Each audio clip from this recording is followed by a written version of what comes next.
आज एक ऐसी बच्ची की कहानी सुनाता हूं जो कहानी सच्ची भी है और अच्छी भी है। ये कहानी उस बच्ची की है जिसका जन्म हुआ 14 नवंबर 1948 को महाराष्ट्र के वर्धा के पिंपरी मेघे गांव में। बच्ची जब पैदा हुई तो घर वाले दुख में डूब गए, शोक में डूब गए कि अरे हमारे घर में बच्ची कैसे पैदा हो गई। इतना बुरा मान गए कि बच्ची का नाम चिंदी रख दिया, यानी कि पुराने कपड़े का एक टुकड़ा, गैर जरूरी, काम का नहीं होता। बच्ची को पढ़ने लिखने से दूर रखा। 10 साल की उम्र में उसकी शादी करा दी।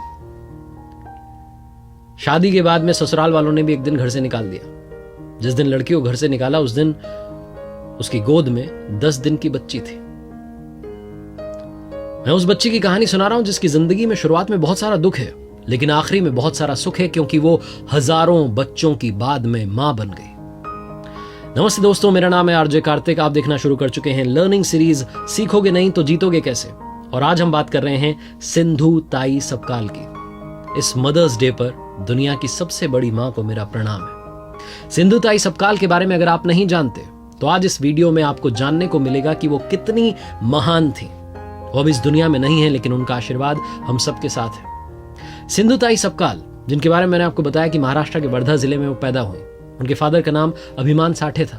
पिताजी तो चाहते थे कि बच्ची पढ़ने लिखने के लिए जाए, लेकिन मां नहीं चाहती थी।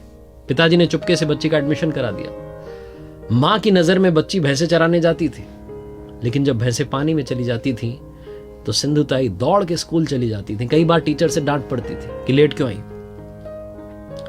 एक बार तो जब क्लास टीचर को मालूम चला कि यह वजह है, घर वाले पढ़ने लिखने नहीं देते, तो टीचर ने बिना परीक्षा लिए ही बच्ची को पास करके 4th क्लास में भेज दिया। सिंधु ताई सपकाल की जिंदगी से जो सीखने को मिलता है वो सबसे बड़ी बात यह है कि आप दूसरों का दुख बांट लीजिए, अपना दुख खुद ब खुद भूल जाएंगे। सिंधु ताई सपकाल की जिंदगी की शुरुआत की जो किस्से थे, जो शुरुआत की उनके जीवन का संघर्ष था, उसे जरा डिटेल में समझते हैं। सिंधु ताई ने एक इंटरव्यू में बताया कि बचपन में उनके पास पढ़ने के लिए सिर्फ जुनून था, स्लेट तक नहीं थी। किराने की दुकान पर जो पर्ची मिला करती थी उसे पढ़ा करती थी, क्योंकि पढ़ना चाहती थी कुछ ना कुछ। उस पर्ची के एक तरफ लिखा होता था, एक तरफ खाली होती थी। जिस तरफ खाली होती थी लिखने की कोशिश करती थी। कई बार जो कागज होते थे, सिंधु ताई उनको चूहे के बिल में छुपा देती थी, कहीं किसी को पता ना चल जाए कि बच्ची पढ़ने लग गई है। कई बार चूहे उस कागज को और अंदर ले जाते थे। सिंधु ताई ने बताया कि एक बार तो नेवले के बिल में कागज छुपा दिया। उस कागज पर मराठी कवि गजानन त्र्यंबक माड खोलकर साहब की एक कविता लिखी थी।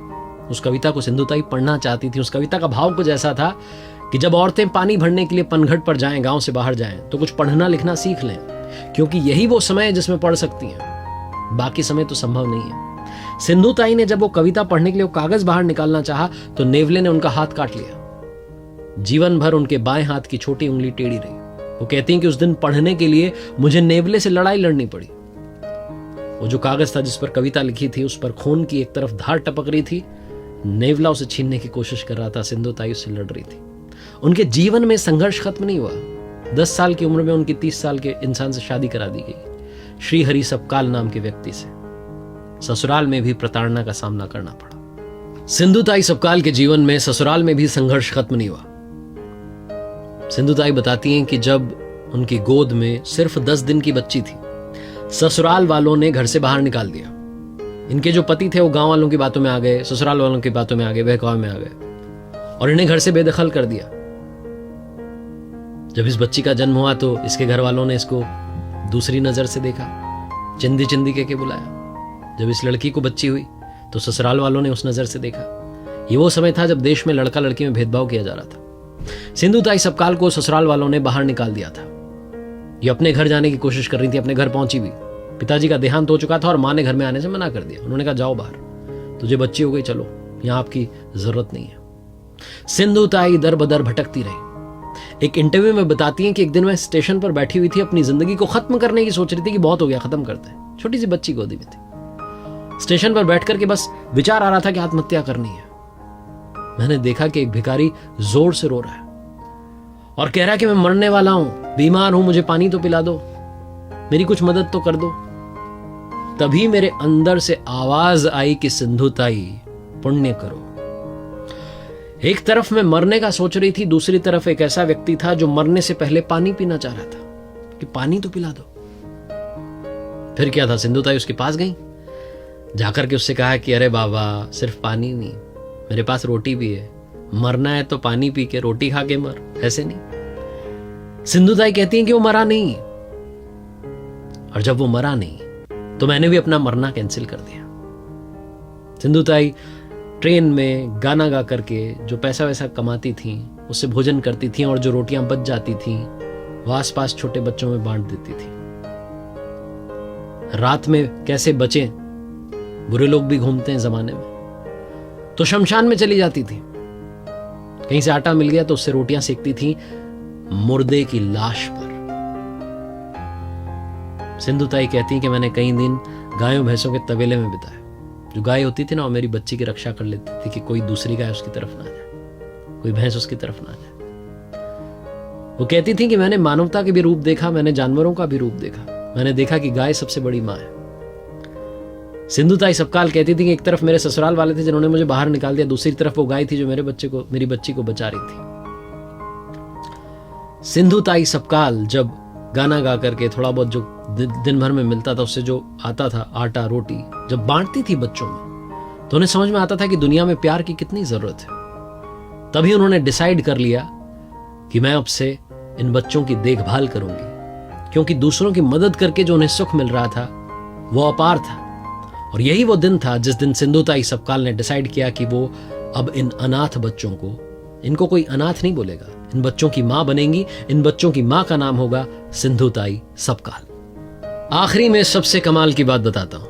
वो पति जिसने सिंधुताई को अपने घर से बाहर निकाल दिया था, उस महिला को जिसकी गोद में सिर्फ 10 दिन की बच्ची थी, उस बच्ची की जन्मनाल भी मां ने पत्थर से काटी थी, वही व्यक्ति, वही सिंधुताई का पति उनके पास लौट के आया। और सिंधुताई ने कहा कि अब मैं पति के रूप में तुम्हें स्वीकार नहीं सकती, लेकिन हजारों बच्चों की मां बन चुकी हूं, इसलिए बेटे के रूप में स्वीकार सकती हूं। और अपने पति को अपने बेटे के रूप में स्वीकार लिया। और उनकी संस्था में जो बच्चे थे उनको कहती थी कि मेरा सबसे शैतान बच्चा है, इसने बहुत दुख दिए मुझे, लेकिन अब बूढ़ा हो गया है ना, इसका ख्याल रखना तुम्हारी हमारी जिम्मेदारी है। सिंधु जो नाम है ना, सिंधु नदी की तरह ही उनकी ममता की धारा है, वो बरसों तक बहती रहेगी। सिंधुताई जिन्होंने बेसहारा बच्चों को आंगन दिया, आशीर्वाद दिया, अपना नाम दिया, ये बच्चे अनाथ नहीं कहलाते, इनकी मां का नाम है सिंधुताई सबकाल। बहुत सारी संस्थाएं, बहुत सारे पुरस्कार सिंधुताई सबकाल को मिले, बहुत सारी संस्थाएं आज चल रही हैं। उनके आंगन में बहुत सारे बच्चे खेले कूदे पले बढ़े और आज बहुत अच्छी नौकरियां कर रहे हैं। सिंधुताई सबकाल ने जो काम किए उसकी वजह से उन्हें कई जगहों पर, मंचों पर, जो सम्मानित मंच है उन पर बुलाया गया, कहीं टीवी शोज में जाने का मौका मिला। और जहां भी वो जाती थी बस यही कहती थी कि जीवन में दूसरों का दुख बांट लो, खुद का दुख अपने आप भूल जाओगे। ममता की ऐसी मूर्ति को आज मदर्स डे पर हम सबका प्रणाम। और मैं आज मदर्स डे इसलिए बोल रहा हूं क्योंकि मां का हर एक दिन होता है। ऐसे तो उससे प्यार में कमी होती है, मां का एक दिन नहीं सदी होती है। सिंधुताई सबकाल आप जहां कहीं भी हैं, हम पर आशीर्वाद बरसाए रखिएगा। एक बार फिर से आपको याद दिला दूं, हर सोमवार सुबह 9:30 बजे मेरे साथ देखिए एक मोटिवेशनल कहानी, और हर शुक्रवार सुबह 9:30 बजे मेरे साथ देखिए लर्निंग सीरीज का एक नया वीडियो।